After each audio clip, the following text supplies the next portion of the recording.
Hello there, this is Toysa of Caffeine Fix Budget. I know it's been a long time, but this is the last installment of the 2022 studio vlog, so we can move along to a new year. My vinyl stocks has arrived, and these are the freebies that I got from the supplier. She's so generous, and tingnan mo, ang gaganda. Ang daming magandang vinyl sa totoo lang, but keeping them in stock sa lahat ng mga options, kahit na yung mga available sa shop, ang expensive, i-maintain nila lahat in stock. So probably I'll just trim them down to the very basic na vinyl, kasi hindi ko talaga kayang i-keep up yung mga stocks niya. And ang ganda ng holographic, diba? Pero masakit sa ulo yung ikat, sa totoo lang. Ito naman yung rose gold na rainbow.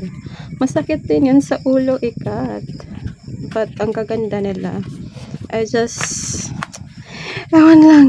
I never know na ganito pala ka sakit sa ulong magkaroon ng business. At first, super excited ka pa. But later on, marami talagang problema that comes along. Una is talaga yung budget ng pag-restock ng mga materials. Super expensive. Lalo na marami kang binibigay na options, which is good na maraming options. But on the back end of the business, maraming dapat i-consider.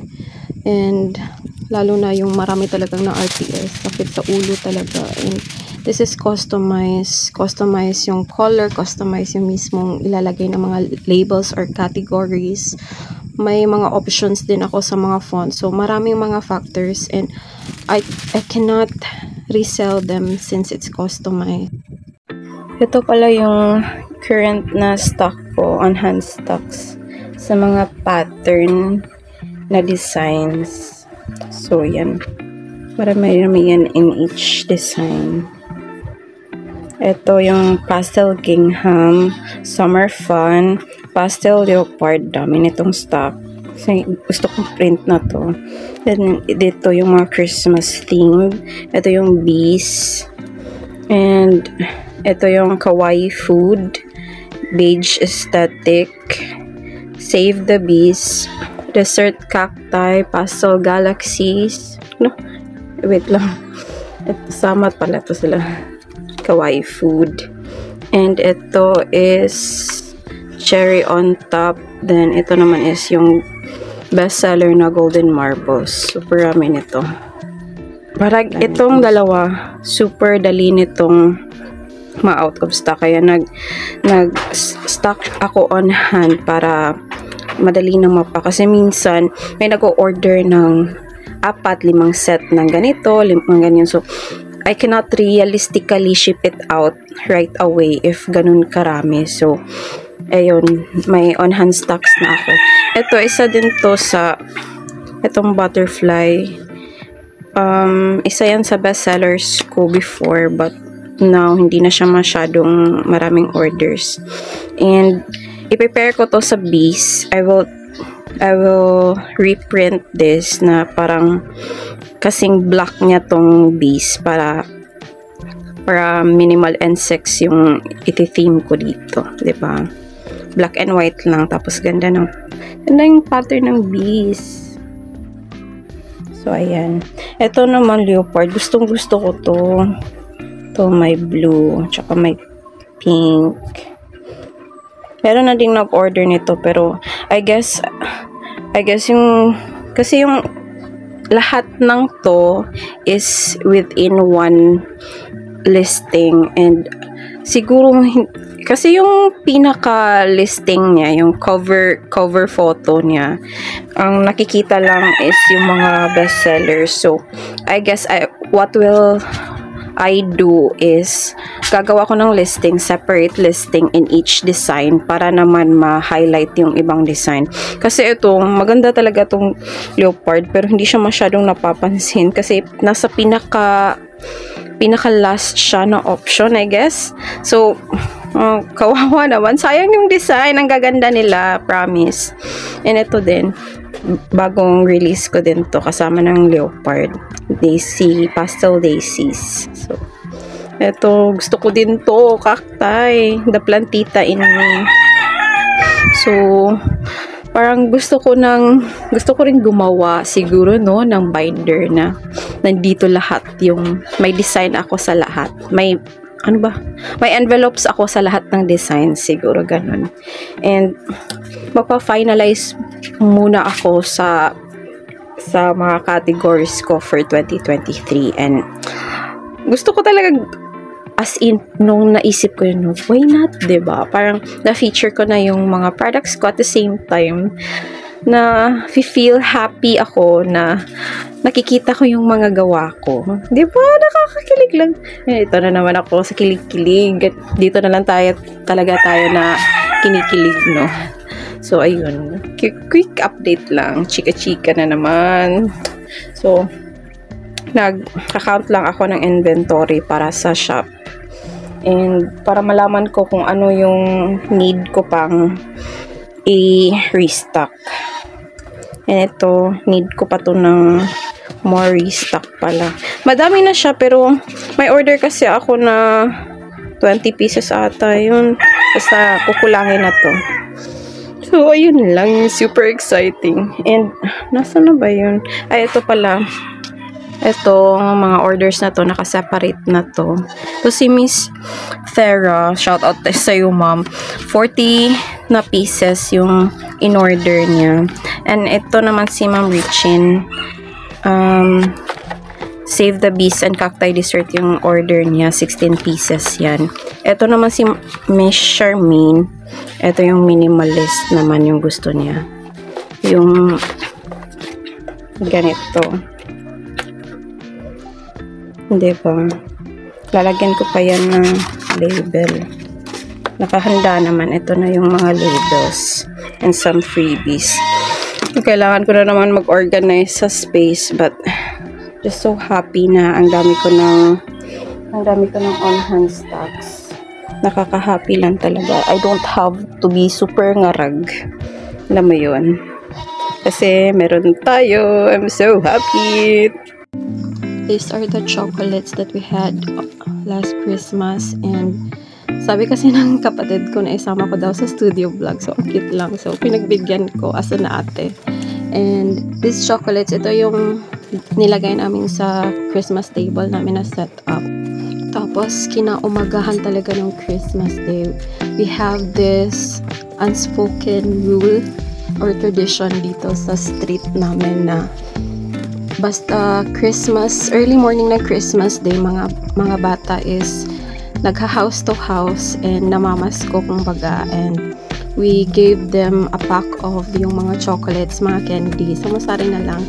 And talagang hindi nagkulang talaga to kasi super rami, like siguro mga 50 na bata. Hindi sila all at once, parang grupo-grupo. Sana God willing, mas marami pa kaming ma-share sa susunod na Christmas for the kids.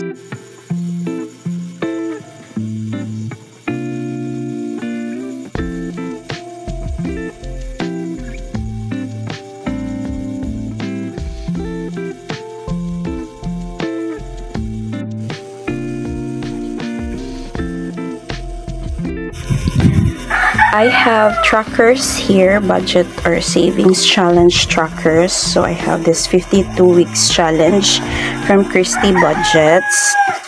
Ito naman yung medical fund, also from Christy. And here, my piggy bank savings challenge. This is from Ate Leia of Lay Budgets. Ano pa bang meron dito? Ito sa Shopee. Mag-shop na sa Shopee. Ito. It's also from Ate Leia. And lastly, this emergency fund. Also from Ate Leia. So, I purchased this one from them. Mag-purchase ako ng PDF na printable format para pandagdag ng freebies ko. And at the same time, parang, I don't know what's the exact or best term for it, basta parang marketing para sa kanila to my customers. Parang exposure na rin, diba?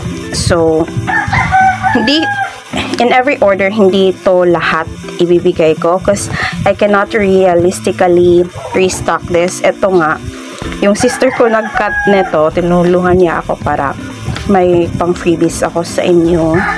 Kasi hindi talaga kaya ng katawang lupa ko to keep up with everything. But, yan. So, what I've been doing is, I included a few of this in every order. Tapos, may isa pa tong, may ibang designs nito na, aside from this that I bought, may binigay din sila na free sa akin para pang dagdag doon sa freebie pack natin. And I'm so thankful for them kasi parang, sorry if I sound paos because ito talaga yung tendency ko pag late na natutulog. So, ayan. So, daming mga side comments. So, ito na nga. With every order, merong ganitong tracker and parang na I know na I filmed a video explaining this, but ang intention ko kasi doon sa video is ilagay sa studio vlog, and I realized hindi naman lahat nagwa-watch ng studio vlog ko, so I made this shorter version. So ito, binili ko po sila, hindi ko to binibenta, just additional freebies lang sa pack. So far, dalawa pa lang yung cash budgeter natin na meron ako kasi I cannot realistically buy from all kasi napapamahal na rin pag sobrang rami na. And may nakausap din ako na local cash stuffer, sabi niya magbibigay daw siya ng free and I don't have to pay. Basta ito lang, masali ko siya sa freebie pack. And I'm so grateful kasi, diba, savings na rin yun sa akin. And at the same time, parang magagawa ko pa rin yung intention ko for them.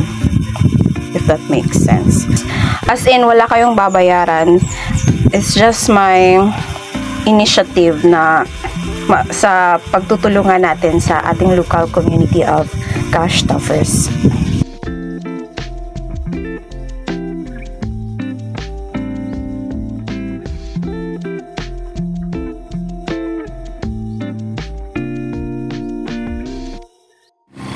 Part of my daily routine before is every afternoon, like around 4 or 5 p.m., I walk to the nearest branch. When the branch was still very near to me, super walking distance lang talaga, like mga 10 minutes walk. Pero now, there's very far from where I am.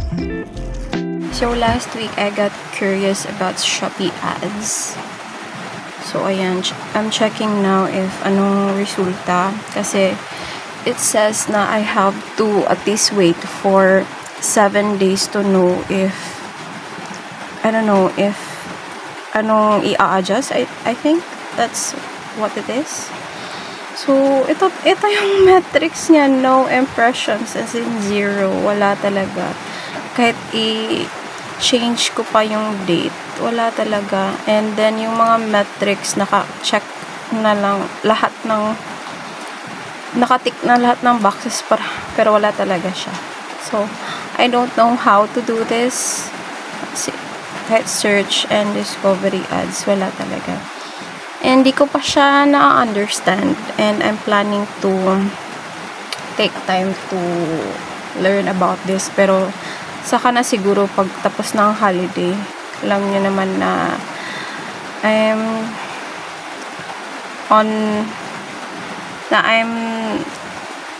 I'm crunching time. Basta holidays. So, yun. Share ko lang. And ito na pala. Sana ba yun? So, ito yung current na shipping natin. Oh my God. So, ayan. May 5 na open orders ako and may 13 na nakaship. Sa Shopee lang to. May 2 sa TikTok. So, ayan. Baka makita niyo yung name nila. Sorry. So, ayan.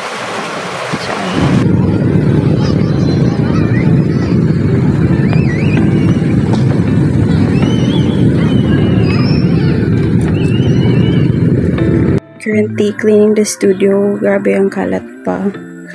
Dami ko pang dapat ligpitin. So, today, ayan, may ganyang pangit na part dyan. Kasi lumang kahoy. But, matibay pa naman yan. Yun lang. Di siya ganoon ka-aesthetic. So, foam bricks na ilalagay ko. Ngayon ko siya. Para makita. Yan yung kabuuan niya. Sayang nga wala na silang all white talaga. May ganito siyang grayish. But, pwede na rin. Kasi yung iba, ayoko din ng kulay. So, ganyan. Tapos, ilalagay natin. So, I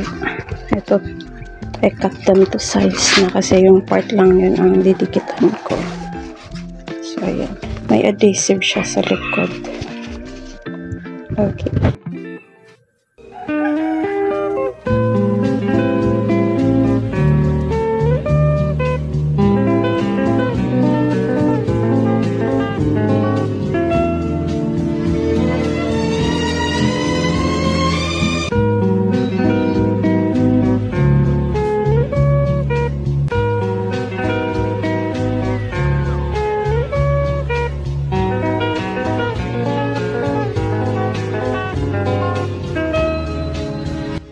Spoiler alert, hindi siya nagtagal baka siguro sa quality kasi cheaper lang to, tapos medyo manipis, hindi rin ganun ka sticky.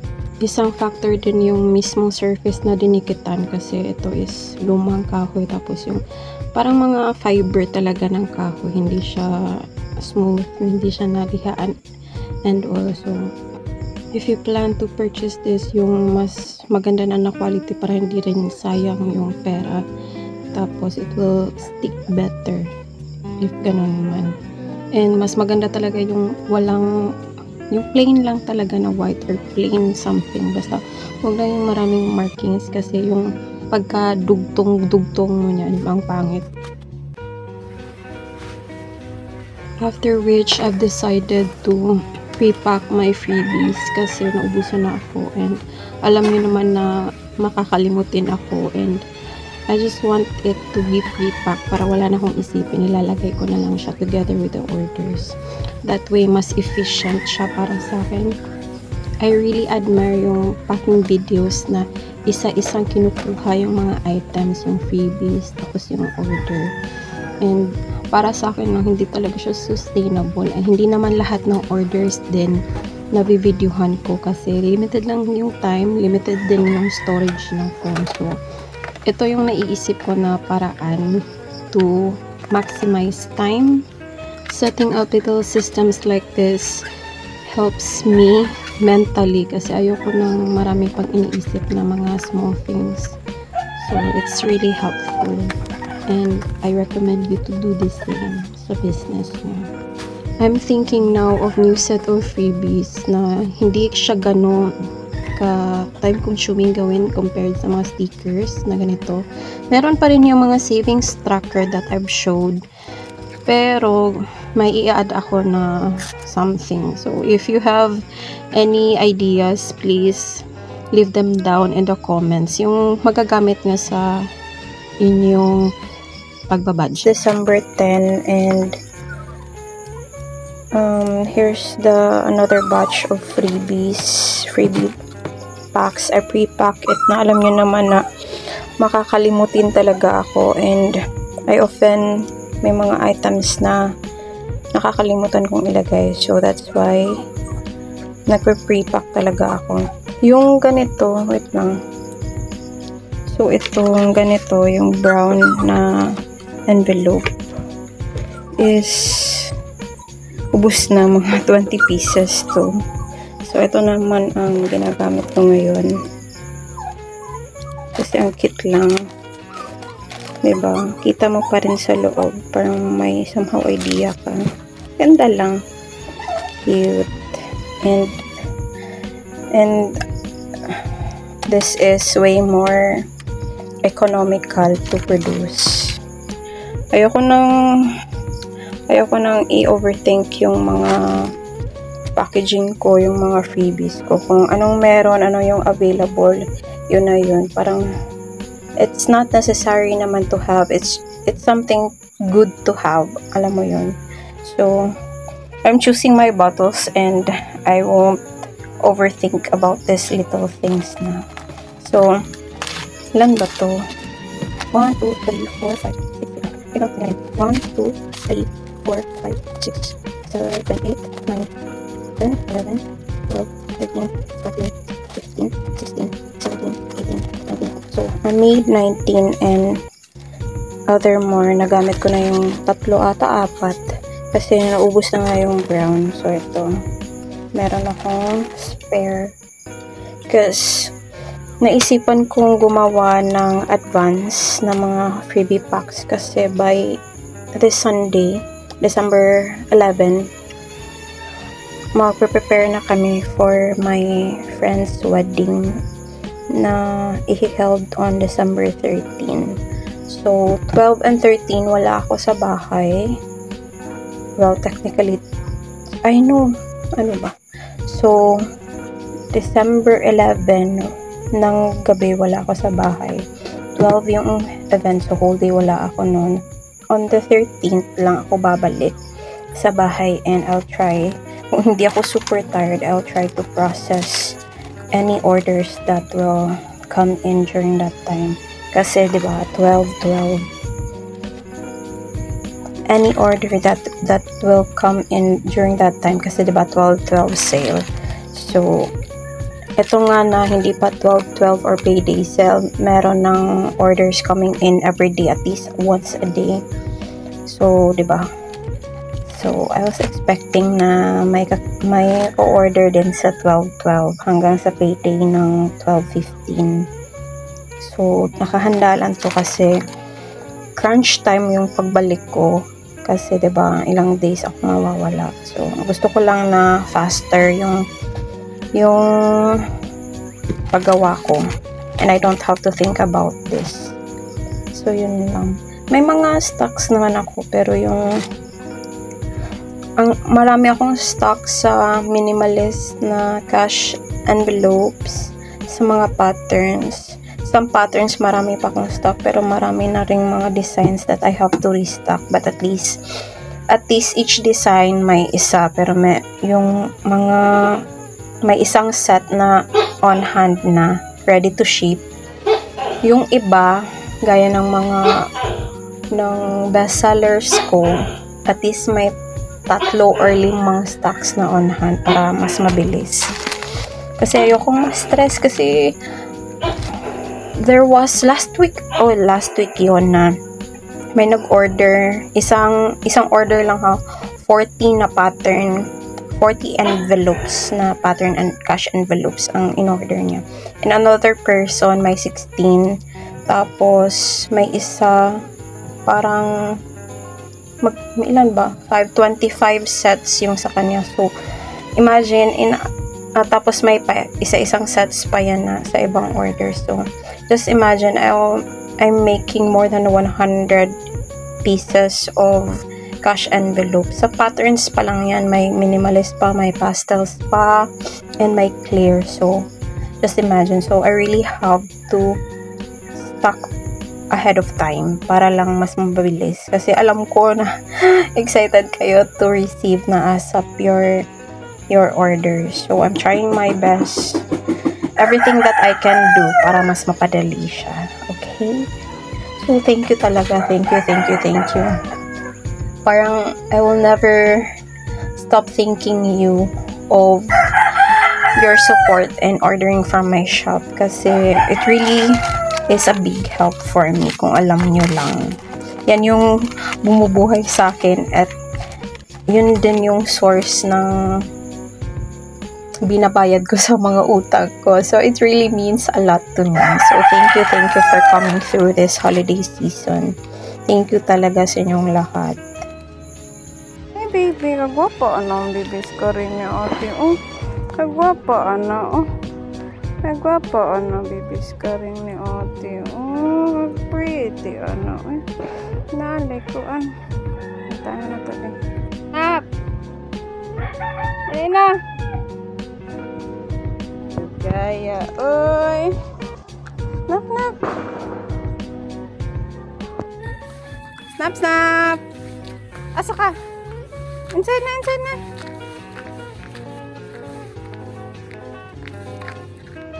Hi, Skaring! Hi, baby!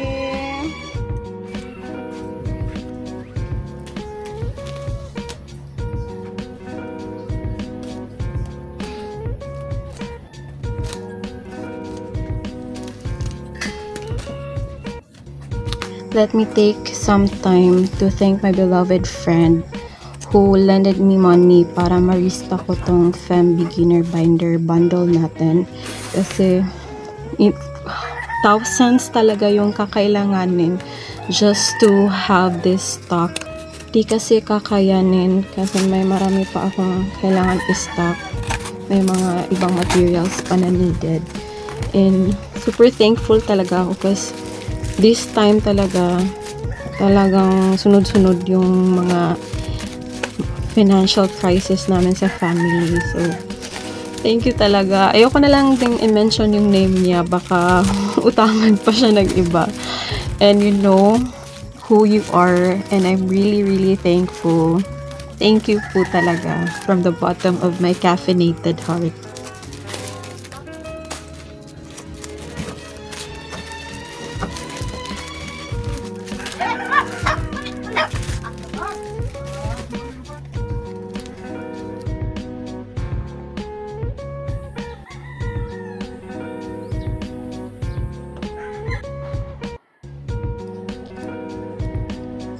Outfit check nobody asked for.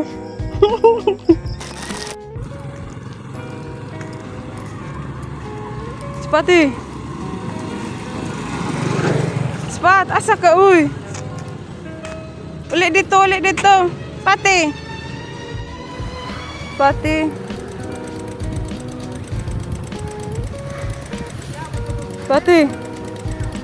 Ulit na!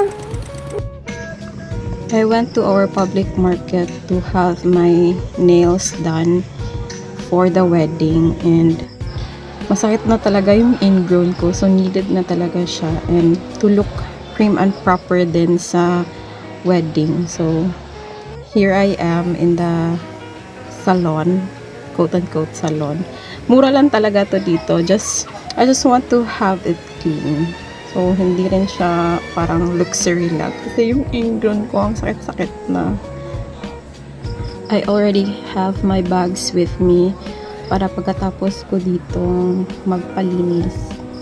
I will go na because the venue or where she lives in the venue for the wedding, different pa siya na municipality from where I live.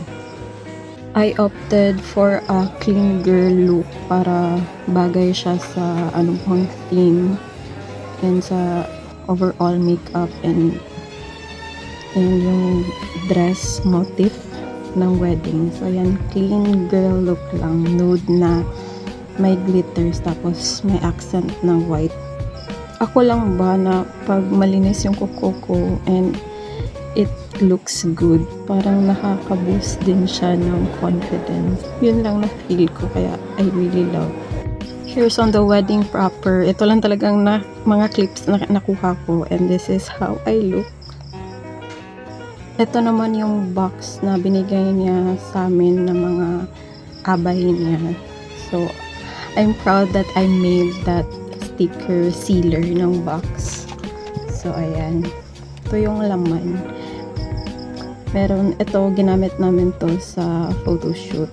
Tapos, may personalized na comb and mirror. So, may pangalan namin yan. Cute lang kasi naka-personalize. Parang pinag-isipan talaga. So, ito, meron din yung coffee because most of us love coffee. So, ayan. And we also have some hand cream, tapos itong face mask for self-care. So, ang cute lang.